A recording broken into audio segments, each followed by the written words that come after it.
Emas yang kita kenakan di cincin atau perhiasan, bahkan yang ada di perangkat elektronik, sebenarnya berasal dari luar angkasa.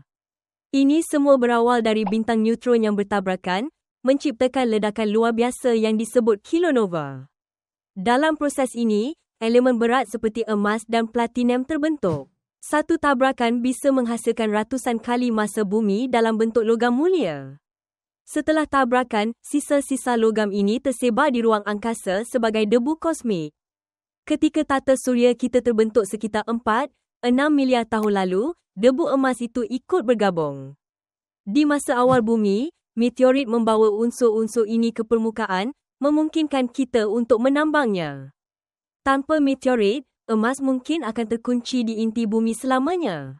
Menariknya, ilmuwan NASA dan LIGO baru membuktikan teori ini pada tahun 2017 dengan mendeteksi gelombang gravitasi dari tabrakan bintang neutron. Diperkirakan semua emas di bumi, sekitar 170,000 ton yang pernah ditambang, berasal dari peristiwa kosmik kuno ini. Jadi, saat kamu memegang emas, ingatlah bahawa kamu sedang menyentuh sisa-sisa bintang kuno yang meledak miliaran tahun lalu.